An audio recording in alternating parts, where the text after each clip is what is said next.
Bom, boa noite, pessoal. Gostaria de agradecer ao convite aí por parte da subseção, especial em nome do Dr. Uriel, Dr. José Roberto Gil Fonseca. E a nossa proposta aqui é simples. Nós falamos um pouquinho sobre alimentos gravídicos, que é essa Lei 9, a Lei 11.804 de 2008, que traz aí a possibilidade da gestante ter os alimentos gravídicos. Então é uma lei curta, na verdade é uma lei que tem 12 artigos, porém é uma lei bem importante, bem significativa na mudança dentro do âmbito do direito de família. E dentro dessa lei nós temos seis artigos que foram vetados, que foram revogados. Então a proposta é, na verdade, nós fazermos uma análise da lei, né, e dentro desses vetos explicar o porquê houve o veto e qual é o procedimento que deve ser adotado e até como que, se eu precisar, tiver um cliente eventualmente que vá ao escritório me procurar para entrar com uma ação desse porte, como que eu devo proceder juridicamente, né? Então, antes disso, até porque a Lei 12.000, a Lei 11.000, ela na verdade é uma lei subsidiária a 5.478 de 68 de alimentos, vamos relembrar só um pouquinho a questão dos alimentos, né? O que seria os alimentos? Porque eu uso de forma subsidiária no entendimento a lei de alimentos. Então, alimentos, quando eu penso em alimentos, não é só propriamente os alimentos ditos, mas significa valores, bens, serviços, vestuário, lazer, alimentação, é um conjunto de fatores que eu trato, na verdade, como alimento, certo? Que é devido, primeiro que eu tenho que ter uma relação de parentesco identificada, e é devido quando a própria pessoa não tem condições de manter-se, e o outro tem. Daí a razão do quê? Do binômio necessidade do alimentando e possibilidade do alimentante. Até aí isso nos parece muito comum, né? Por mais que de repente não atuamos na área de família, nós temos isso de forma muito clara, a questão do binômio necessidade e possibilidade e o que seria alimento. Relação de parentesco, quando a pessoa por si só não tem condições de prover aí a sua mantença. E aí vem o parente, na maioria das vezes, os pais e até também os filhos podendo... os filhos e até os pais podendo pedir em razão dos filhos. Bom, então a lei, como eu disse, ela é curta, ela tem 12 artigos, sendo que o terceiro, quarto, quinto, oitavo, nono e 10º foram vetados. E aí a gente começa uma análise da lei propriamente dita. Então vamos lá. Bom, o artigo 1º da lei, ele disciplina o direito de alimentos da mulher gestante e a forma como essa lei, na verdade, será exercida. Então, fazendo a leitura da lei, nós temos que esta lei disciplina o direito de alimentos da mulher gestante e a forma como será exercido. Então, vejam, eu já tenho um impasse na questão da legitimidade. Quem é parte legítima numa ação de alimentos gravídicos para poder propô-la? Então, se nós, na verdade, fizermos uma primeira leitura, a titularidade é da gestante. Por quê? Porque o artigo 1º ele é claro. Ele diz que a lei, ela disciplina o direito de alimentos da mulher gestante. Só que, se eu for um pouquinho mais abaixo, no artigo 6º, no parágrafo único, eu tenho a previsão da conversão dos alimentos gravídicos em pensão alimentícia em favor do menor, né? O que, nesse momento, eu já teria uma outra legitimidade, que seria a legitimidade de quem? Do menor. Então, eu tenho, inicialmente, a titularidade da gestante e, após o nascimento da criança, eu tenho a conversão dessa titularidade. Então, eu inicio a mulher gestante, ela no polo ativo da ação pedindo os alimentos gravídicos. E durante o processo, e após o processo, melhor dizendo, quando o nascimento da criança, eu peço a conversão da titularidade, ou seja, do polo passivo, para que a criança, na verdade, assim exerça o seu direito. Bom, o artigo 2º, né, ele trata sobre a compreensão dos alimentos gravídicos. O que é, então, o que seriam os alimentos gravídicos? E aí eu tenho que lembrar, necessariamente, que este rol apresentado no artigo 2º da lei, ele não é taxativo, ele não é exaustivo. Até porque, observem, o juiz, o texto legal, ele diz que, além de outras, eu vou fazer a leitura para vocês do que se considera os alimentos gravídicos, que o juiz considere pertinentes. Então, esse rol, na verdade, ele não é um rol taxativo, tampouco exaustivo. Na lei, nós temos a seguinte colocação: os alimentos de que trata esta lei compreenderão os valores suficientes para cobrir as despesas adicionais do período de gravidez e que sejam delas a concepção ao parto, inclusive as referentes à alimentação especial, assistência médica e psicológica, exames complementares, internações, partos, medicamentos e demais prescrições preventivas e terapêuticas indispensáveis, a juízo do médico, além de outras que o juiz considere pertinente. Então, eu não tenho aí de forma taxativa o que seria englobado dentro do conceito de alimentos gravídicos, eu tenho uma noção, dada pelo artigo 2º, e depois outras que o juiz possa, na verdade, considerar pertinente. O parágrafo único, ele traz a menção à Lei 5.478/68, binômio possibilidade e necessidade, não descartando a responsabilidade da mãe também, né? Trazendo essa questão da possibilidade do pai, mas também a possibilidade da mãe. Então, veja, o parágrafo único, ele traz os alimentos de que trata este artigo, referem-se à parte das despesas que deverá ser custeada pelo futuro pai, considerando-se a contribuição que também deverá ser dada pela mulher grávida. Ou seja, não é uma responsabilidade só do futuro e suposto pai, mas também da mãe, na proporção dos seus recursos, na proporção dos recursos de ambos. Ou seja, aí eu estou falando do binômio possibilidade e necessidade, fazendo o quê? Uma menção à utilização da Lei 5.478 de 68. Artigo 3º. O artigo 3º ele foi revogado. Por que ele foi revogado? Porque no texto integral indicava como foro competente aquele do domicílio do devedor. Então, a primeira redação, ela traz que o foro competente para a propositura de ação de alimentos gravídicos, ela seria na verdade, o domicílio do devedor. Só que observe, por que houve o veto? Porque essa regra de ser competente o domicílio do devedor, ele estaria desassociada à sistemática prevista no Código de Processo Civil, que estabelece como foro competente para a propositura de ação de alimentos o domicílio do alimentando, aqui no caso da genitora. Então, eu teria, se esse artigo, na verdade, continuasse, eu teria uma desassociação com a sistemática prevista no Código de Processo Civil quanto à competência para a propositura da ação no domicílio alimentando, ou seja, no caso da genitora. Então, esse artigo ele foi revogado, valendo-se o quê? A regra do Código de Processo Civil. Então, para a propositura da ação de alimentos gravídicos, eu devo propor, aí no caso do domicílio da genitora, certo? Bom, o artigo 4º também ele foi revogado. Por quê? Na sua leitura inicial, ele trazia que a petição inicial deveria ser instruída com o laudo médico que atestasse a gravidez e a sua viabilidade. Ora, observe, qual é o fundamento do veto?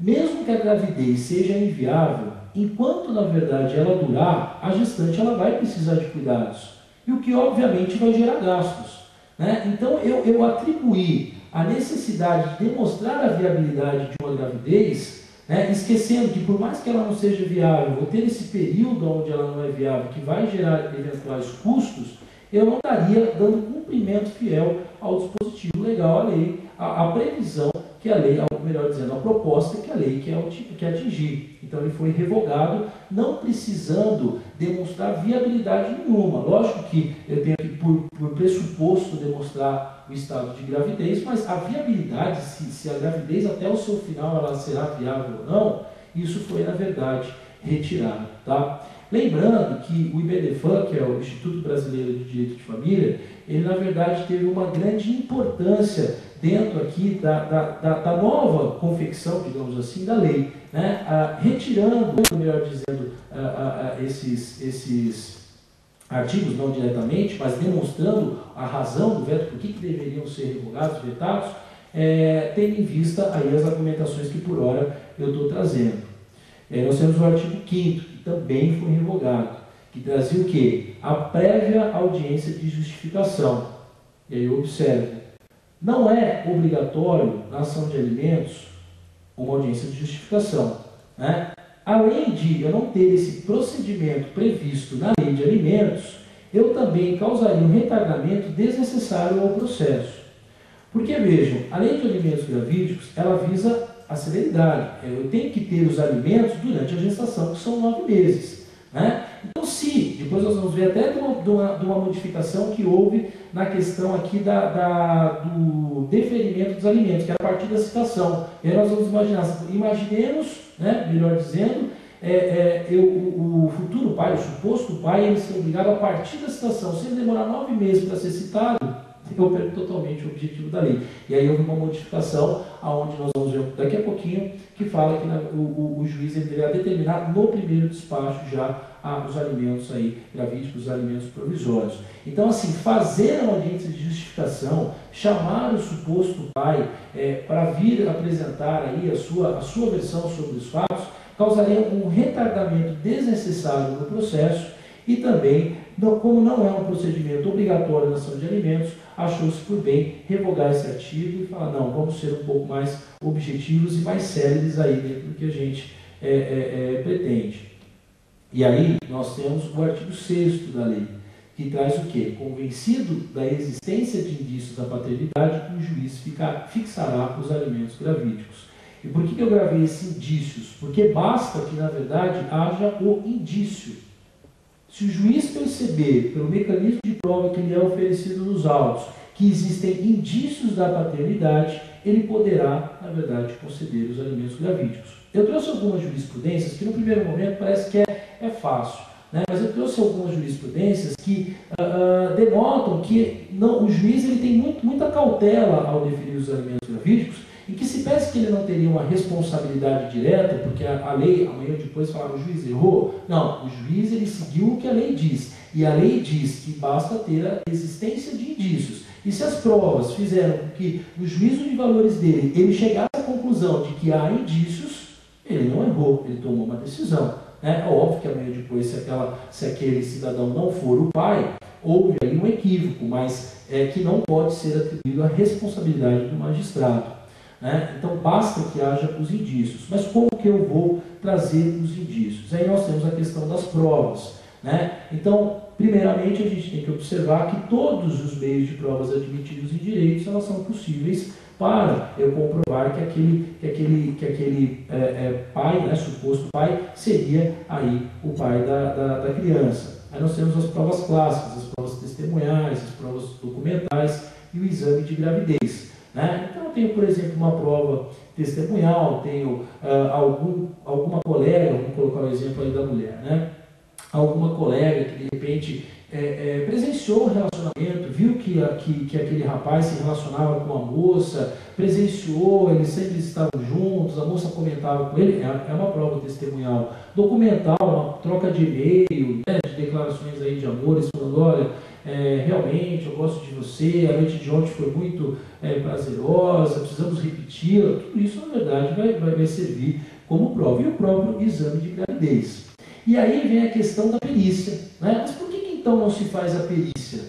Você resolveria o problema. A moça entraria a autora entraria com a ação de alimentos gravídicos, eu submeteria a um exame de DNA, o exame de DNA me traria a resposta se é ou se não é o pai, eu teria o problema resolvido e não ficaria nesse impasse.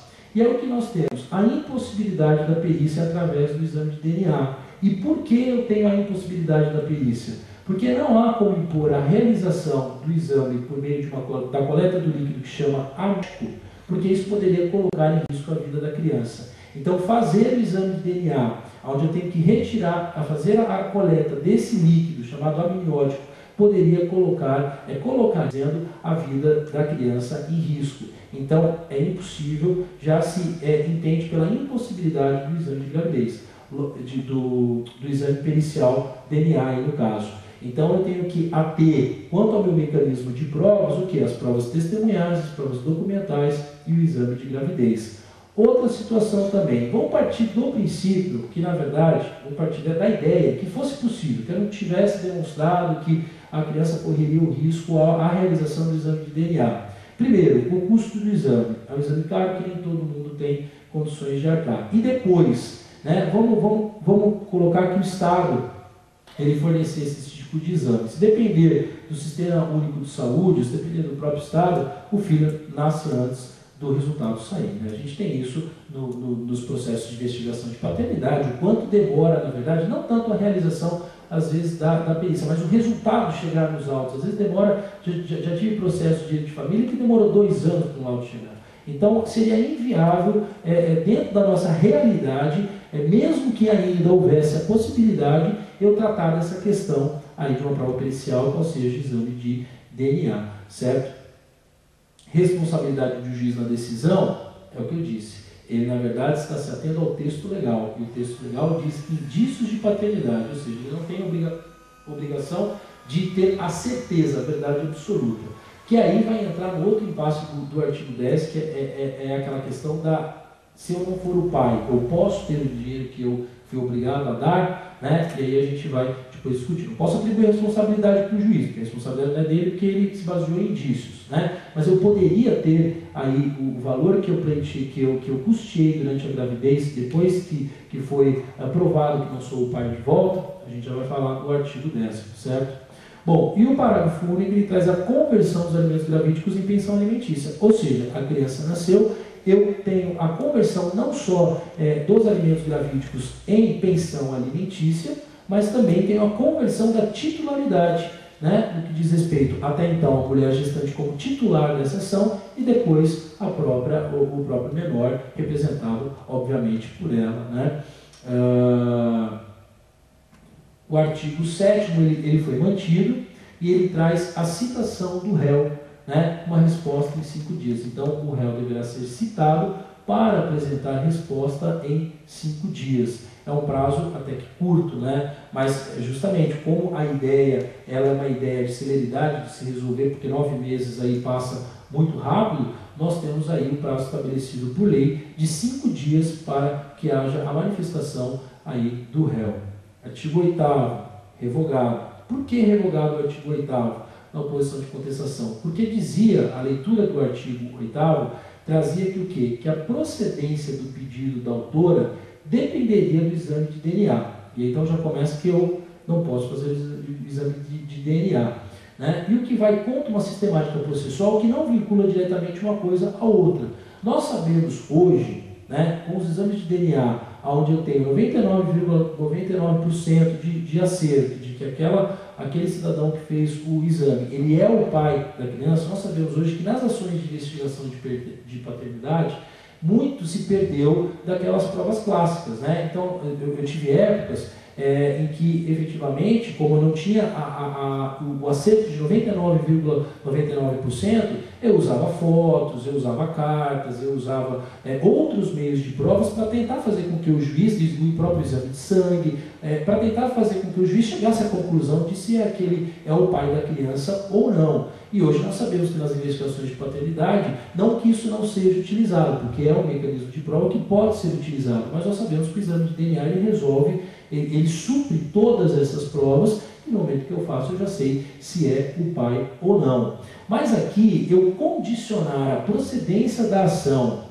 né, a realização de DNA, eu vou contra uma sistemática processual, porque eu não posso vincular uma sentença a um exame, em que se pese que até a gente sabe que, volto a dizer, na investigação de paternidade a gente tem isso hoje, né, o exame de DNA, uma vez que mostrou o pai, pronto, para o juiz já é o pai, não tem, a não ser que haja nos autos algo muito diferenciado que traduz uma realidade distinta dessa. Mas assim, não há na nossa legislação nada que fale, olha, a ação deve ser julgada procedente se o exame sair de DNA. Ou seja, você vincula uma coisa a outra. Então isso também é algo que não teria aí procedência, por isso que foi revogado. O artigo 9º, por sua vez, também revogado, previa alimentos devidos desde a citação.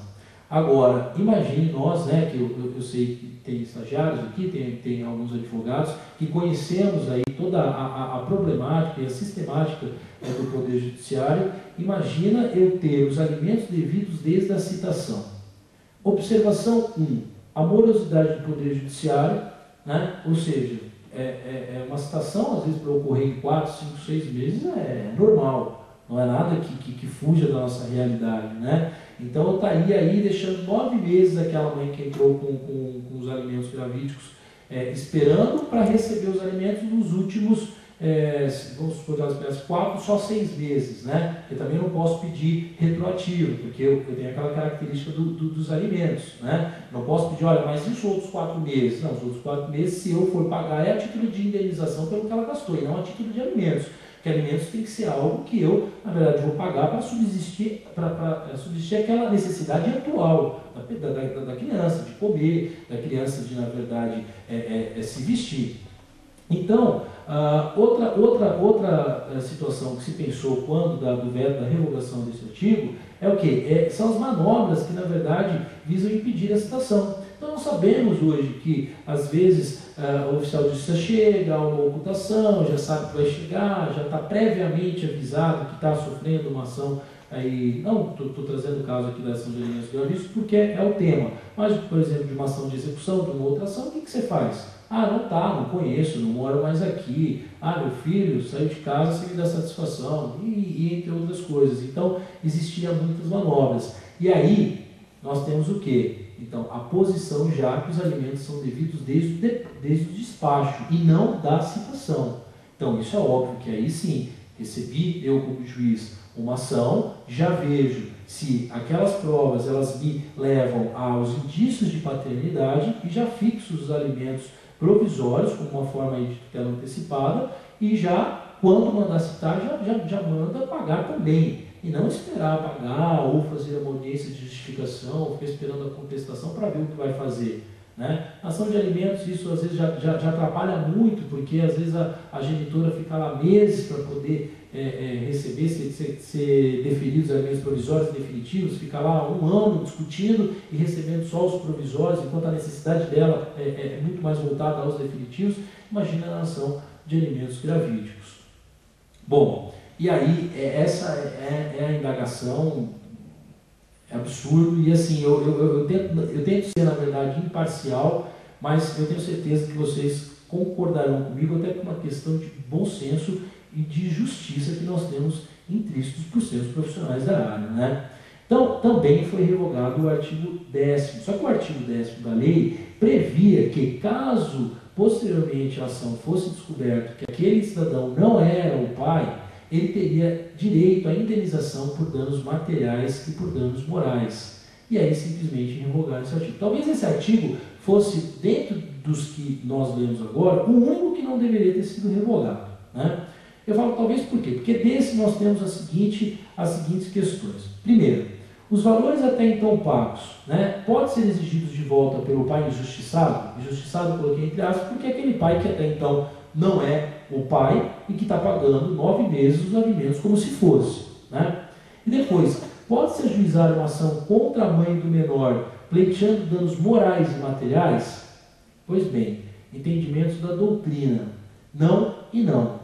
Eu falo, não e não, então o que vai acontecer? Espero que a jurisprudência, na verdade, porque nós temos também o entendimento, a doutrina, obviamente, sempre se divide, nós temos o entendimento que, infelizmente, pacífico está sendo nesse sentido, e aí eu vou explicar o porquê. Mas nós temos também doutrinadores, nós temos algumas teses já, no sentido de que sim, que eu poderia entrar com uma ação de indenização por danos materiais e morais com base na responsabilidade civil, artigo 186.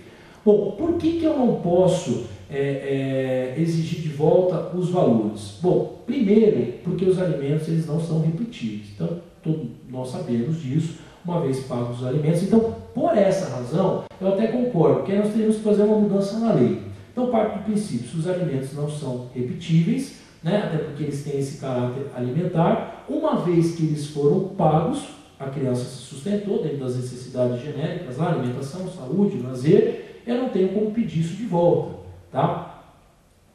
Até por esse movimento, eu concordo que não haja possibilidade. Agora, falar para mim que, efetivamente, se eu descubro, né, se eu provo, melhor dizendo, que eu não sou o pai, tá? Eu não sou o pai da criança. Eu paguei 9 meses porque, por algum motivo, a pessoa, né, a genitora, a autora da ação, ela conseguiu demonstrar, trazer indícios de autoria. E o juiz se convenceu daqueles indícios que ela trouxe. Exame de gravidez, algumas provas, eu até tive um relacionamento com ela, mas o fato de eu ter o relacionamento com ela não significa que, de repente, houve o ato sexual e veio a concepção. Né? Mas falando da revogação do veto aí desse artigo, falou-se o seguinte: bom, nós não podemos dar a oportunidade de uma ação de indenização por eventual danos materiais e morais, porque trata-se de uma norma intimidatória, pois cria a hipótese de responsabilidade objetiva pelo simples fato de uma pessoa ter ingressado em ação e não obter êxito.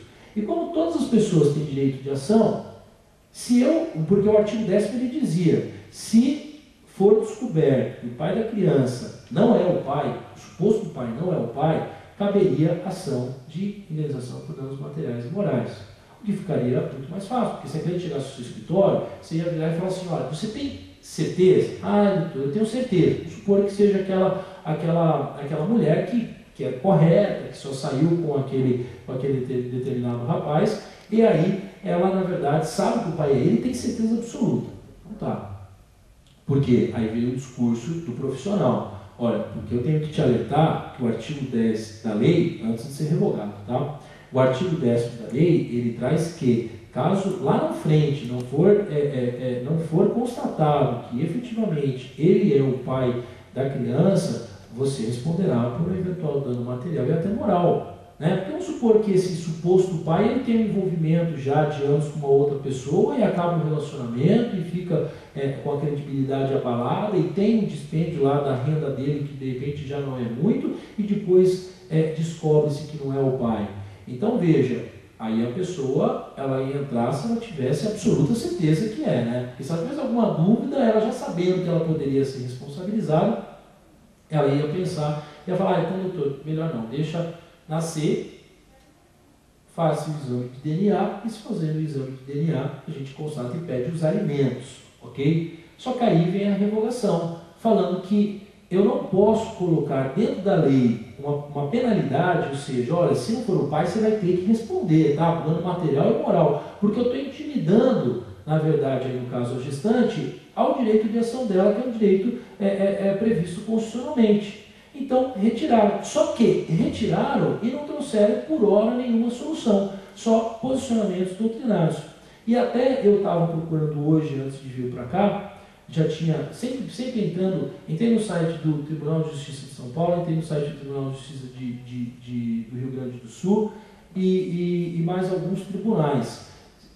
Se eu coloco lá, restituição de valores, alimentos gravídicos, não tem ainda nenhuma jurisprudência, não tem. Se tiver, por favor, me tragam, porque assim, eu procurei minuciosamente, com várias palavras-chave, para ver se eu achava alguma decisão já nesse sentido.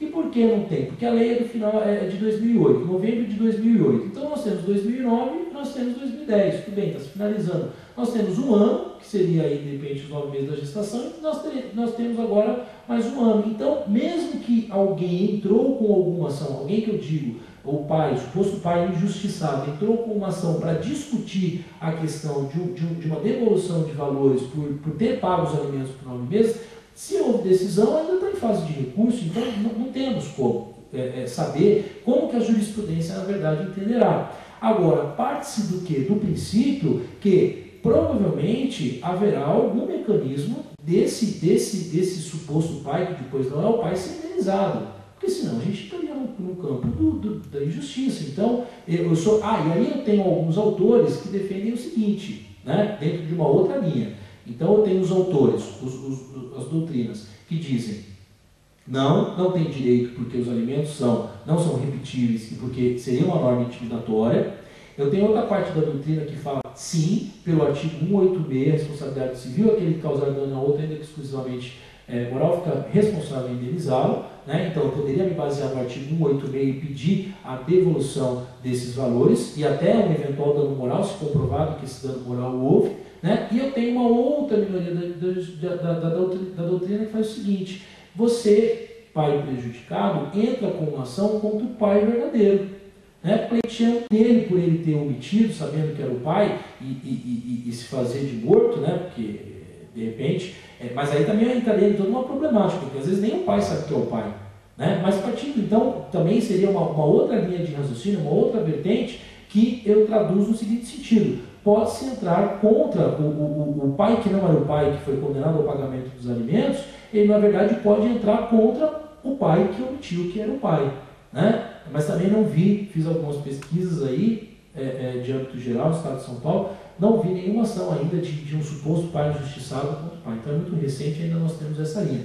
Agora, onde convir comigo, eu ser condenado a pagar por 9 meses os alimentos, né, ter uma defasagem aí, ter uma redução nos meus rendimentos, por uma pessoa que alega que sou pai, até porque de repente acredita, porque aí a gente entra numa discussão da questão da má-fé. Se ela teve má-fé, seria passível de indenização. Se ela não teve má-fé, não seria passível, porque ela tem o direito de ação. E aí eu entraria nessa discussão. Mas o fato chego lá 9 meses, está saindo dos meus rendimentos, vamos supor, 400, 500 reais por mês. Né? Multiplica isso 500 vezes 9, multiplique pelo desgaste que eu tive, sabendo que de repente não sou pai, né?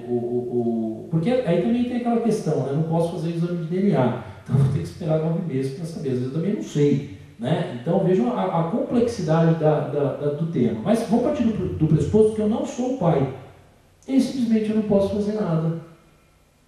Ainda, né, capaz de nem agradecimentos eu receber, né? Obrigado aí por ter ajudado. Né? Tudo bem que a gente tem o princípio da solidariedade, né? Vamos ser solidários, mas eu não vou também, né? Tudo tem limite. Então isso é algo que efetivamente ainda está em discussão. Quando eu digo que está em discussão, dentro desses posicionamentos doutrinários ainda nós não temos jurisprudência nesse sentido, mas sinceramente, por uma análise completa, né, não só da lei, mas da órbita do direito, eu não consigo ver o pai que pagou, né, depois foi descoberto que não era o pai, ele não ter um ressarcimento no que diz respeito aos valores dispendidos, entendeu? E aí nós temos o artigo 11º, que ele traz a aplicação de forma subsidiária da Lei de Alimentos e do Código de Processo Civil, por isso que eu fiz aquela introdução de alimentos, porque subsidiariamente à Lei de Alimentos Gravídicos eu me utilizo da própria Lei de Alimentos e dos ditames do Código de Processo Civil. E o artigo 12, que diz que a lei entra em vigor da data da publicação, que foi 5 de novembro de 2008. Mas nós já temos ações, nós já temos algumas agravos de instrumento, nós já temos algumas jurisprudências aí de ações de alimentos gravídicos, sim, não quanto à questão da devolução dos valores, de uma eventual ação de indenização, mas nós temos. Bom, a conclusão que nós temos da análise da lei, então, primeiro, foro competente é o domicílio do alimentado, no caso, a autora da ação, certo? Então, eu continuo seguindo aí a sistemática do Código de Processo Civil quanto à questão da competência do foro competente. Depois, qual é o pressuposto que eu tenho que ter para entrar com ação de alimentos gravídicos? Os indícios de paternidade, basta indícios, né? Através das provas testemunhal, documental, não podendo aí utilizar a prova pericial, o exame de DNA, já pelos motivos expostos.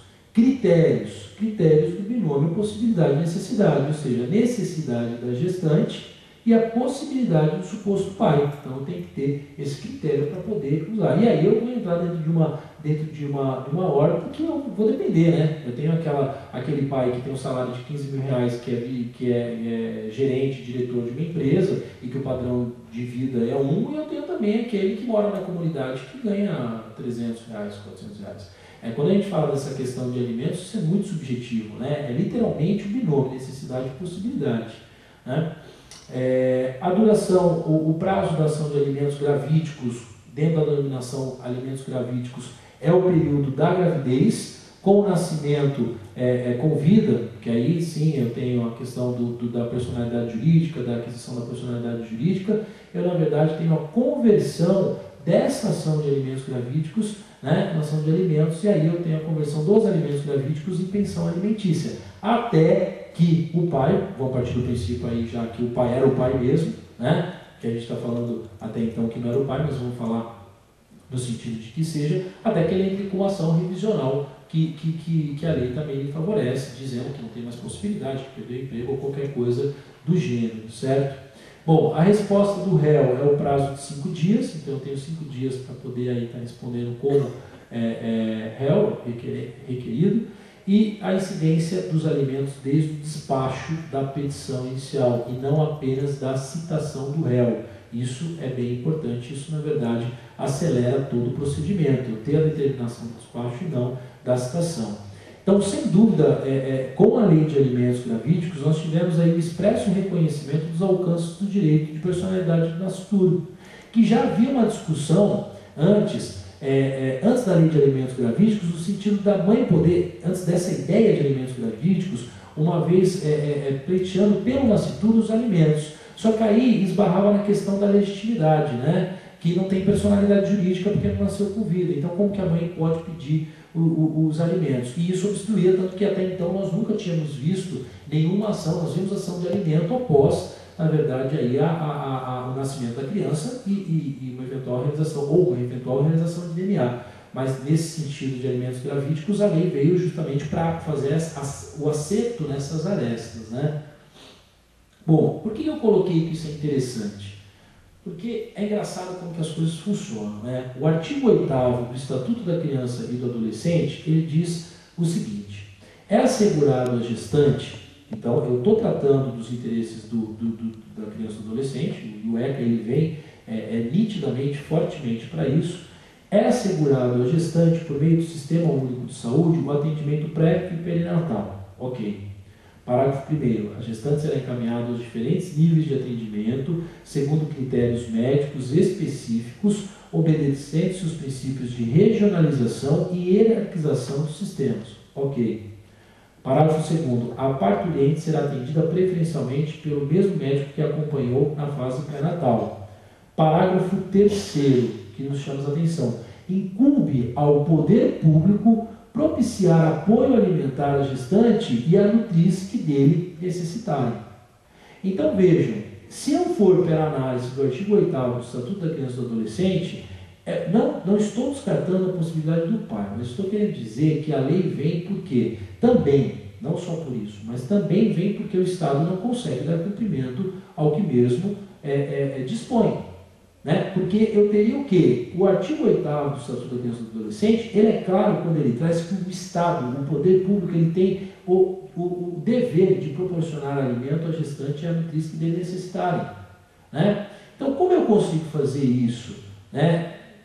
Meio cambaleando, porque eu não consigo cumprir a proposta da lei como eu deveria, para não dizer outra palavra, o que eu faço? Eu jogo essa responsabilidade para um particular. Eu estou falando aqui no caso do legislador, né? Então eu falo, bom, então é o seguinte, vamos tirar esse encargo tão pesado, porque o Estado não tem condições. Isso é muito bonito. Né? Tanto que eu já cheguei a lecionar o Estatuto da Criança e do Adolescente, que é um dos nossos diplomas legais admirados e reverenciados em todo o mundo, na teoria. Né? Porque na teoria ele é referencial. Ele é perfeito. O Estatuto da Criança e do Adolescente, na teoria, ele é perfeito. Só que na prática a gente sabe que, infelizmente, a gente não consegue fazer com que ele seja cumprido da forma que ele deve ser cumprido. E aqui vem essa situação. O poder público ele não consegue propiciar aí o apoio alimentar à gestante que ela necessita. Então, eu jogo a responsabilidade para o particular e aí o particular paga. Aí depois, se não é o pai também, o problema é seu. Né? Aí, ou não, né? Ou ainda a jurisprudência vai trazer uma outra vertente dessa situação. Quando eu falei para vocês que eu trouxe algumas jurisprudências, é no sentido de mostrar para vocês que também não é o juiz, ele é criterioso. Né? A gente sabe que a maioria dos magistrados eles tentam ser coerentes, observar, chegar a um juízo de valores dentro das provas que lhe trazem.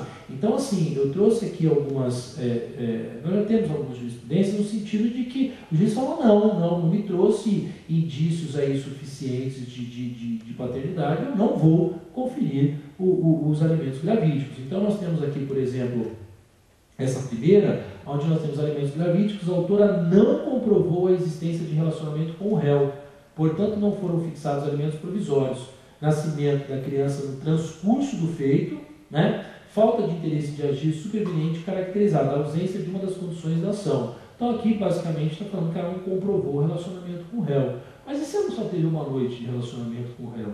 Né? E se ela foi numa balada, foi num barzinho, conheceu e teve uma noite? Como também que eu vou comprovar a existência do relacionamento do réu? Né? Então, ao julgar também que não comprova a existência do relacionamento, o que é um relacionamento? Precisa ser um relacionamento duradouro, público, notório, praticamente uma união estável, né? Então isso também, mas mostra aí essa jurisprudência o critério melhor dizendo, os critérios que o juiz utiliza para chegar a uma decisão. Agravo do instrumento, alimentos gravídicos, indícios suficientes, aqui ele já traz indícios suficientes da paternidade. Arbitramento compatível com o disposto no artigo 2º da Lei 11.804 de 2008, 15% dos rendimentos líquidos, não provimento. Então aqui já fixou 15% dos alimentos, né? E o último aqui, nós temos alimentos gravídicos, ajuizamento da ação que não depende de prova pré-constituída da paternidade.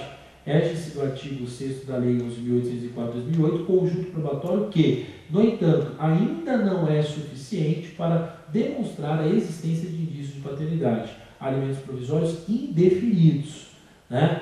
Então, assim, não achemos que, chegou lá, falou que é o pai, que teve um relacionamento, junta 2 provas lá, o exame de gravidez, um e-mail e acha que vai ter os alimentos gravídicos. Precisa ter esse senso de responsabilidade ao passar para o cliente, que isso fica a critério do juiz e que precisa ser formado um juízo de valores, né? Agora, sem sombra de dúvida, a lei, ela é uma lei que ela muda. Na verdade, não só essa lei, mas nós temos dentro do direito de família, e eu falo isso, tento falar com um pouco de propriedade, porque estudei para isso, escrevi um livro, dou aula de direito de família, e eu percebo a mudança e a evolução do direito de família. Porque na minha época na graduação, quando eu me formei em 2000, logo depois eu quis fazer uma pós-graduação.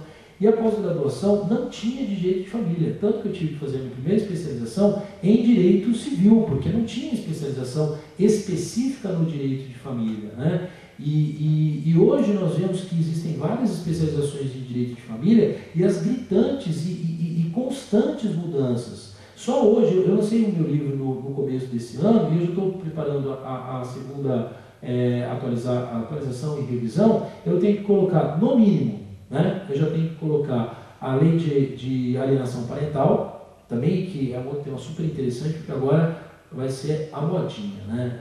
Todo mundo está alienando parentalmente. Então, eu já falo quando as pessoas chegam para mim, eu estou sofrendo alienação parental. Calma, vamos estudar a lei, porque também não é assim, né? Não pode pegar a ideia central do negócio e já só porque o menino chamou o de bobo falar que está sofrendo alienação parental. E agora a emenda constitucional de 66 de 13 de julho de 2010, que deixou cair por terra todo o Instituto da Separação, todo o Instituto do Divórcio Direto. Eu não tenho mais divórcio direto, eu não tenho mais separação litigiosa, eu não tenho mais separação consensual. Eu tenho um divórcio, né? Eu vou utilizar uma expressão, não é essa a expressão da lei, mas é para que a gente possa entender o contexto. Eu tenho um divórcio expresso.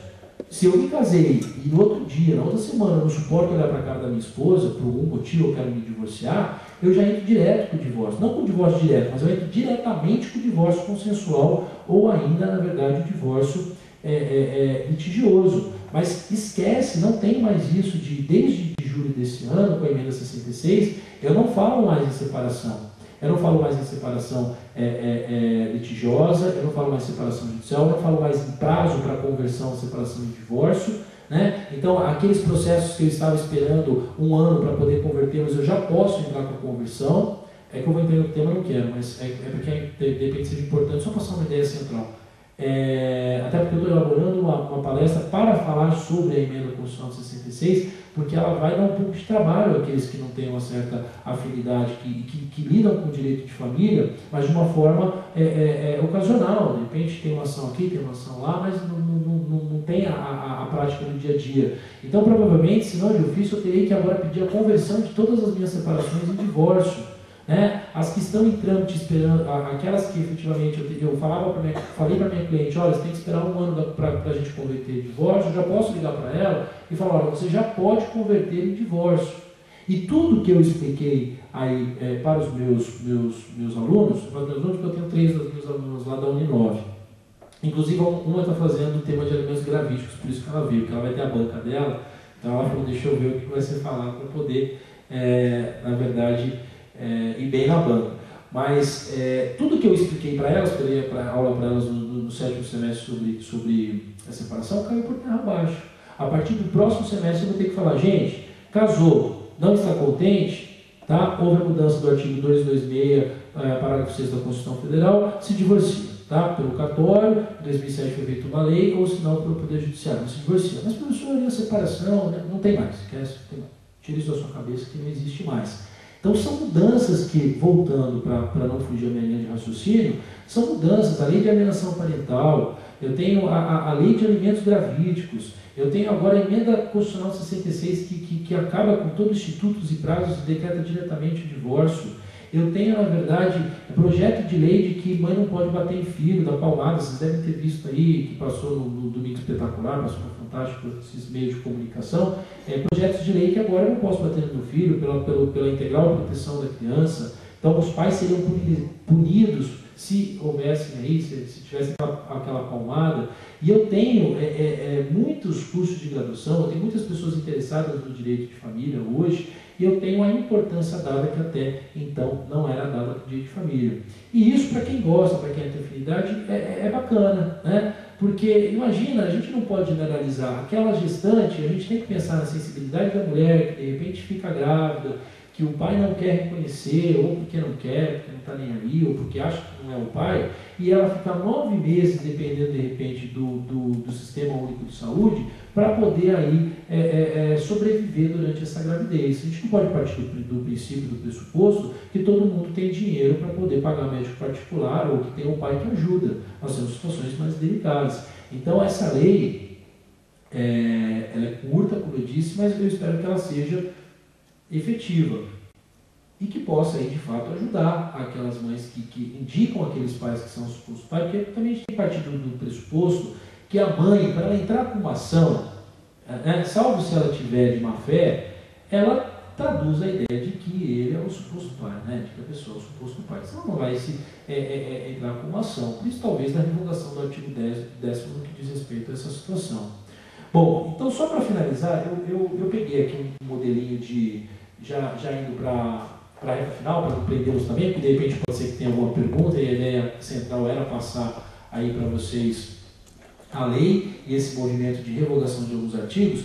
Então eu trouxe principalmente da parte do direito o que nós teríamos aqui numa petição de alimentos gravídicos. Né? Então, eu não vou ler a parte, porque ela é muito grande, mas eu colocaria: a autora relacionou-se com o réu durante o período tal, conforme os documentos juntados, ocorre que a autora engravidou, ao dar notícia da referida gravidez ao companheiro, foi surpreendida pelo mesmo com a informação de que este filho não seria dele, né? Porém a autora não aceitou a exigência do réu, resolveu levar a gravidez em frente, que aí eu coloquei que ele sugeriu um aborto. Fato este que trouxe inúmeros problemas diante da situação. A autora procurou por diversas vezes o mesmo, por um acordo, e ele não quis, né? E aí eu trago aí a parte, eu vou contar a história, o que aconteceu, juntar as provas que me dão embasamento na parte dos fatos. Posso traduzir aí, né, nessa em especial que eu fiz, eu falei de alguns custos que ela teria durante a gravidez, que são custos altos, que também que acaba tendo, às vezes uma alimentação especial, ultrassom, entre outras coisas. Na parte do direito, eu me utilizo da lei de alimentos, me utilizo de preceitos do Código de Processo Civil e me utilizo também, obviamente, da lei de alimentos gravídicos, o artigo 6º em especial, que diz sobre a questão dos indícios de paternidade uma vez demonstrados. Isso é o mérito, aí, isso é a parte do direito.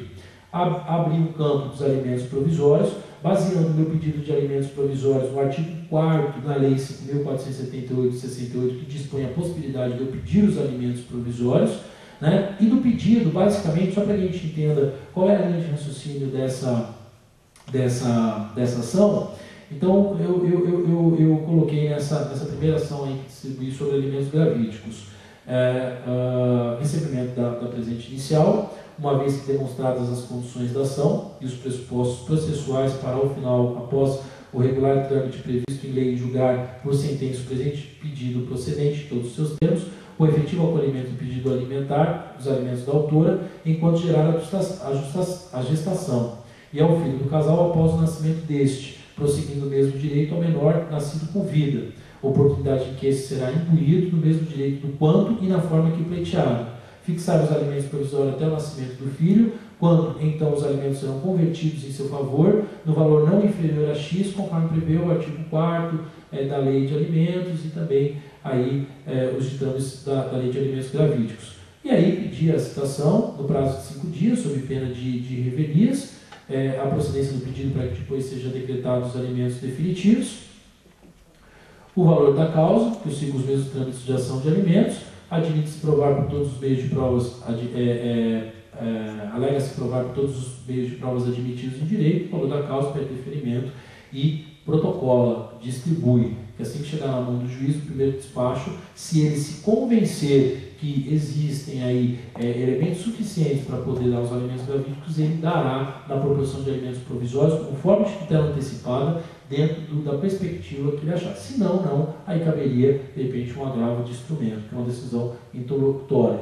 Dando, manda citar 5 dias, e aí eu tenho todo um trâmite processual já conhecido por nós. Né? Eu não sei se esse aqui é só a ideia do livro, né? Que é o livro que eu lancei, Direitos da Família Esquematizado. Para quem não é advogado de direito de família, mas tem algumas dúvidas, é um manual básico, claro e objetivo que eu fiz em cima das minhas aulas, que eu não sei como eu disse para vocês no começo do ano.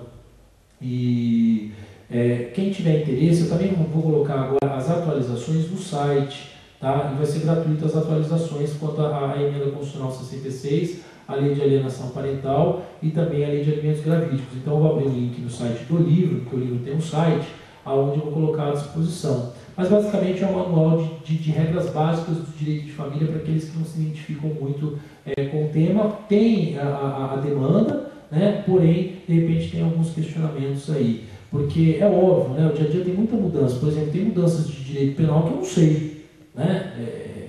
Também não atuo. Mas assim, fica complicado hoje, por exemplo, eu perder a informação, a precisa e importantíssima informação da emenda constitucional de 66 e continuar pensando como divórcio, como separação. Olha, nós podemos entrar com divórcio direto e não informa o cliente que hoje você não precisa mais, você pode entrar com divórcio.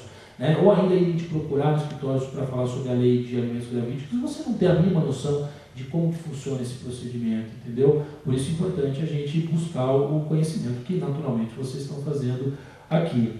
Eu estou bolando uma palestra sobre a divórcio, que se parece que a doutora Kátia Bolos foi minha professora, ela já veio aqui na OAB também, excelente, né? Quem presenciou, quem veio na palestra dela, sabe o show do discurso dela, né? A propriedade que ela tem ao falar do assunto. Mas talvez algumas pessoas não tiveram oportunidade e pode ser que terão aí numa próxima, que eu estou elaborando, que a gente espere aí um novo convite do nosso presidente. Mas, gente, a ideia é essa, central. Eu não vou ocupar tempo, porque eu sei que todo mundo trabalha, né, que todo mundo também quer ir para casa, descansar um pouco, assistir a novela. A ideia era passar essa ideia, o centro dos alimentos gravídicos, e aí eu estaria eventualmente aberto a uma questão ou outra que aparecesse. No mais, eu agradeço a paciência de vocês, a atenção, mais uma vez o convite por parte do nosso presidente, por parte do setor de cultura, a presença das minhas alunas que deslocaram lá da Barra Funda, perderam aula só para vir ver a palestra especial, e de todos vocês aí. Espero que eu possa ter, de uma forma clara, passado pelo menos a ideia central do tema. Tá bom? Obrigado, e eu estou aberto aí a perguntas a vocês.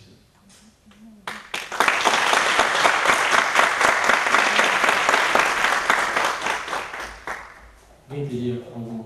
Como? A questão da perda do objeto por falta de proveniente, antes do nascimento da criança, antes da situação, não está ausente por causa do início da obrigação com o primeiro despacho. Você perdeu essa ação, ou perdeu o objeto, tem que entrar com uma ação de defesa de paternidade, e aí seria desde da situação da subjetivação.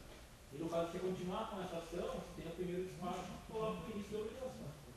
Tá, mas aí você fez uma colocação, né, que você está fazendo. Então, só tenta reformular para poder entender. Vamos montar junto. Não havendo a citação antes do nascimento. Tá, ou seja, o deferimento do primeiro despacho. Não. O primeiro despacho. Ele já determina os alimentos. Existe o primeiro despacho. Sim. O nascimento ocorre antes da citação. Tá? Tá, então, entendi. se você tiver a perda do objeto por fato proveniente, Que é o nascimento. Tá. Mas não ocorre, porque a obrigação ela retroage à data do primeiro despacho. Sim, o primeiro despacho presume-se que ele, na verdade, definiu os alimentos.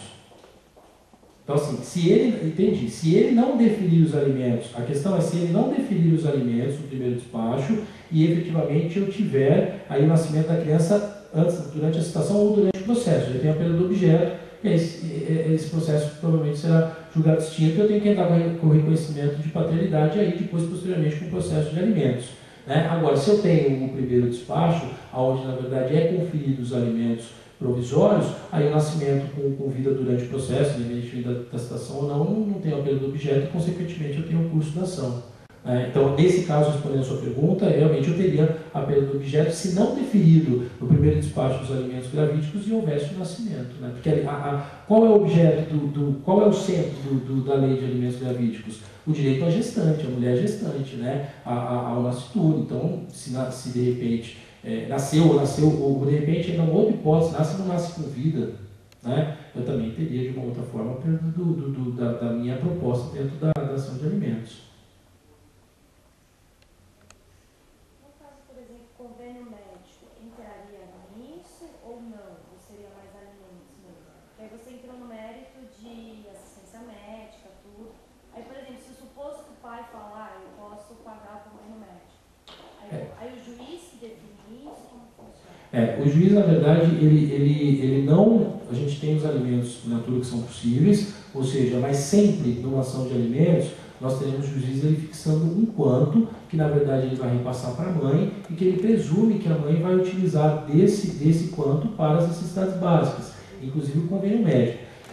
Eu não vislumbro a possibilidade de um juiz pegar e permitir, numa eventual contestação, que o pai fale, olha, eu não vou pagar os alimentos gravídicos, mas eu pago o convênio, tá? E de repente o juiz fala, não, então tá bom, eu vou aceitar. Por quê? Porque ele vai determinar um valor, esse valor vai ser entregue para a genitora, que é uma das discussões, não da ação de alimento gravídico, mas da ação de alimentos, né? Que normalmente os pais, aqueles que pagam, o que eles falam? Tá, mas eu estou dando para ela R$600, eu sei que ela não gasta R$600 para a criança, ela está comprando sapato. E isso é muito difícil. Aí que eu falo, então tá, então se você de repente acha que isso não está sendo utilizado a favor do seu filho, entra com uma prestação de contas, que ela vai ter que comprovar onde que ela está colocando R$600.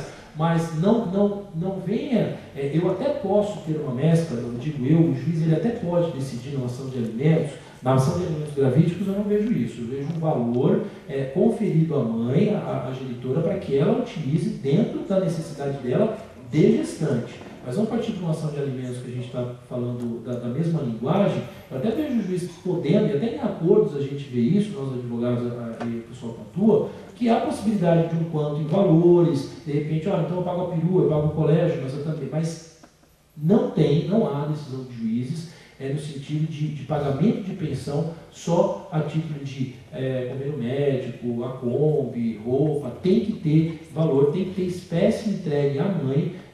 Eu posso ter essa mescla, nos alimentos gravídicos eu não vejo isso, já vejo o valor mesmo indo direto para a mãe para que ela pague o convênio, né? E aí a gente não pode esquecer também, que foi o que eu li no início, né? Que também a mãe tem a responsabilidade, né? Então é uma ajuda de custo para que a gravidez seja mais saudável, mais tranquila. Mas vai dar para pagar o convênio? Não, também tem o empenho dela como mãe.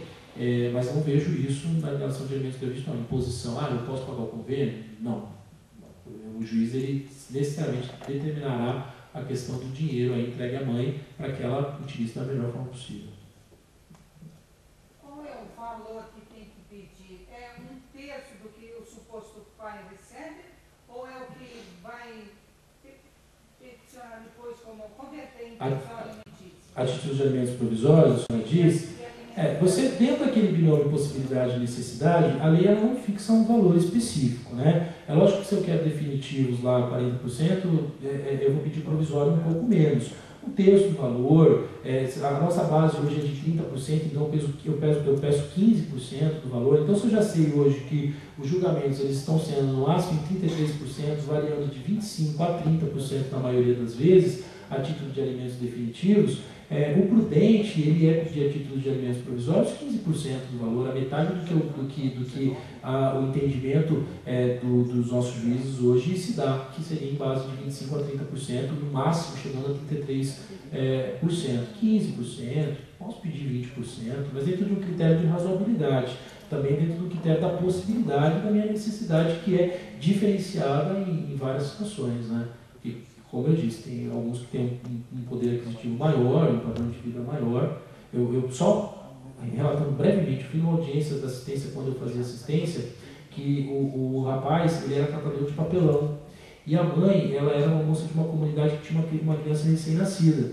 E aí ele falou para mim: doutor, eu não tenho proposta, porque eu estou morando no fundo da casa de um amigo meu e cato papelão, bem simples mesmo, né? E aí eu falei para o juiz: excelência, não tem proposta. O juiz falou: doutor, alguma proposta tem que fazer. E nós fizemos uma proposta de R$50. Eu falei: olha, cara, alguma proposta vai ter que fazer. Eu falei: no mínimo R$50. E a mãe, eu estou dizendo a realidade, porque depois eu só vou dar um outro exemplo para a gente ver essa questão gritante do binômio possibilidade e necessidade. E a mãe, muito humilde, chegou e falou assim: tá bom, eu aceito, R$50, né? Que nós gastamos às vezes no final de semana, no sábado, no almoço, aí, em qualquer lugar a gente gasta R$50. Aí o Ministério Público interveio e falou: olha, se manter os R$50, eu vou apelar, vou recorrer, porque isso é um absurdo. Bom, resumo da história, fechamos por R$70. R$70 uma pensão de alimentos mensal.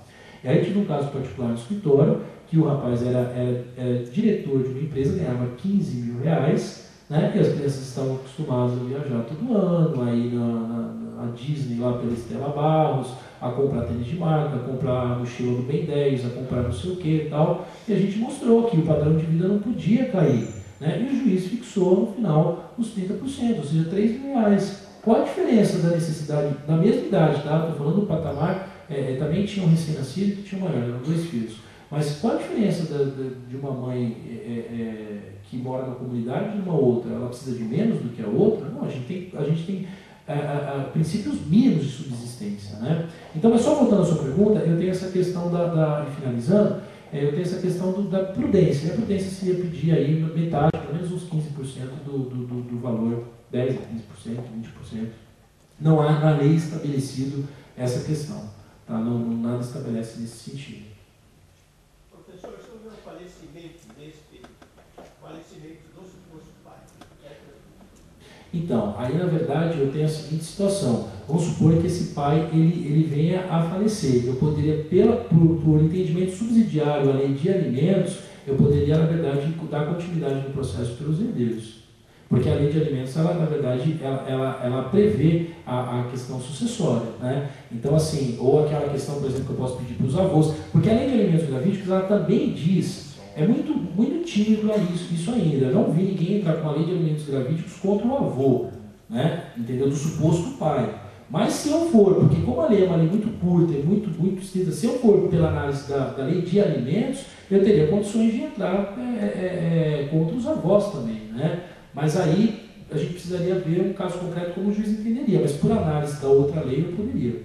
E o desconto em folha pode ser feito também? Pode, sim.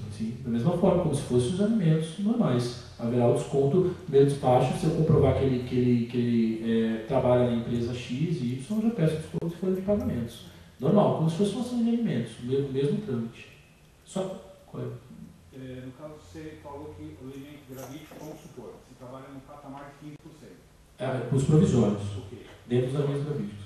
E aí você pode, na conversão, na inicial, dizer que com o nascimento, requerer 30% ou não?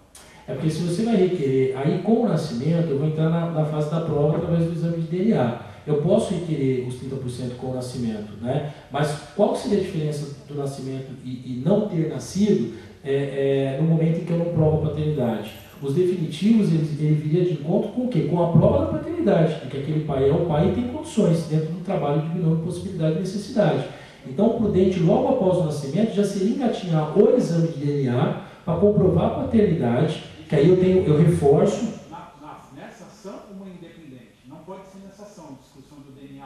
Você pode entrar como incidental, né? Você entra com a ação de investigação de paternidade como incidental, colado nos mesmos autos, você entra com essa investigação de paternidade. Porque o que eu presumo é que o juiz ele não vai aumentar o valor dos alimentos provisórios enquanto, ao torná-los definitivo, dentro de uma ação de alimentos gravídicos, enquanto ele não comprovar, não tiver a prova de que é o pai, né? Que já está lá tomando uma decisão dos indícios, né? Então, assim, transformar em definitivo seria imprudente. Então, nasceu, abre-se o incidente para investigação de paternidade, comprova-se a paternidade, ele tem condições de tornar esses alimentos, que até então eram provisórios, em alimentos definitivos. No caso, o pai registrando, aí então pediria já uma revisional, de repente?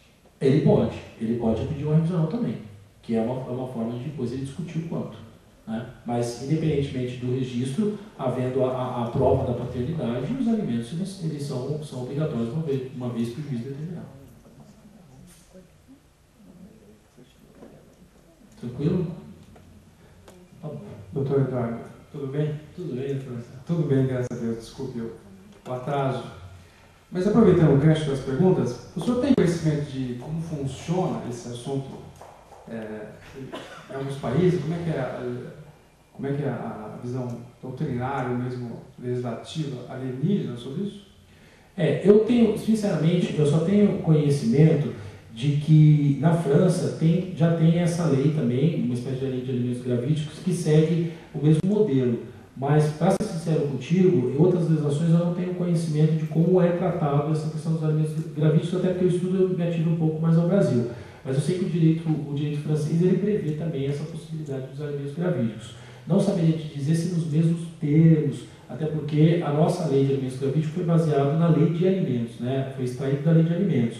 Mas o direito francês ele permite a possibilidade dos alimentos gravídicos. Do restante do país, eu sinceramente não teria condições de te responder. Uma curiosidade apenas. Alguma pergunta a mais? Bom, eu quero agradecer ao Dr. Eduardo pela palestra. Essa palestra está sendo gravada, vocês estão vendo ali, ó. A partir de semana que vem, nós podemos disponibilizar essa gravação, essa palestra, né, e reassistir a palestra. Eu quero pedir que o presidente da casa, o Dr. Uriel, faça a gentileza de entregar uma lembrança, um registro dessa palestra ao Dr. Eduardo. Por favor, doutor. É um certificado, um registro desse momento dessa palestra.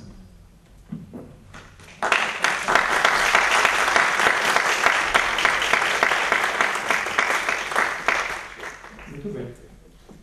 Eu vou pedir agora para o Dr. Uriel encerre a palestra, mas antes de encerrar, eu quero agradecer a todos, corajosos, né? Nessa quarta-feira. Dr. Uriel, você encerrar, por favor?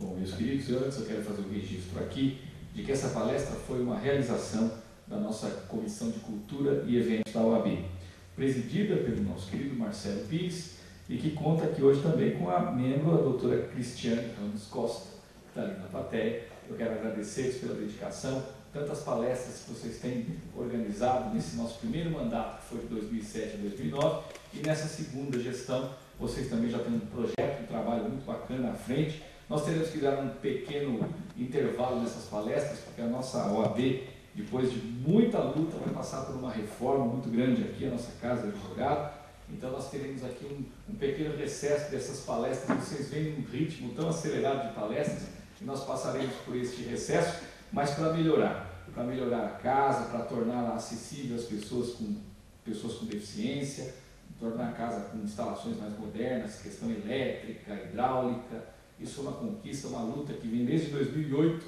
e agora nós obtivemos o deferimento da OAB São Paulo, através do presidente Durso, para poder realizar essas obras.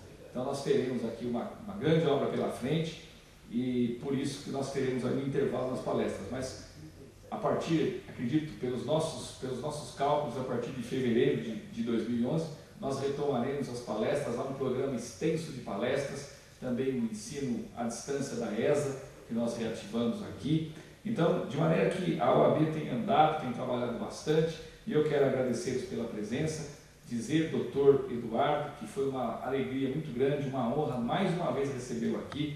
E o senhor que disse que eu estava me lembrando, eu tenho 22 anos de advocacia, e você disse aqui que hoje as as questões de alimentos giram em torno da mochila do Ben 10. Na minha época de início, a discussão era o Danoninho. Agora evoluiu para a mochila do Ben 10. Mas, de qualquer maneira, o direito é muito dinâmico mesmo. Eu quero, meu querido, brincadeiras à parte, você também disse aqui que as pessoas vão sair para a novela. Eu, por exemplo, vou com um compromisso mais importante. Eu vou assistir o jogo do Timão com o Flamengo.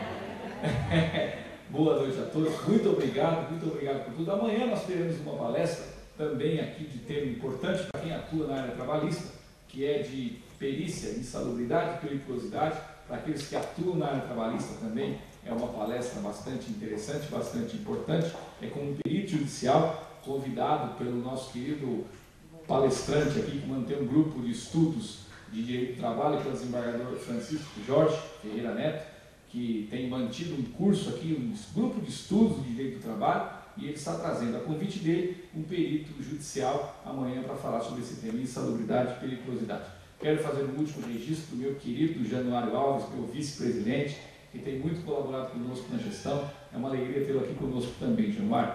Eu quero encerrar agradecendo a todos pela presença e dizer que a OAB está aqui de portas abertas sempre a todos vocês. Muito obrigado. Boa noite.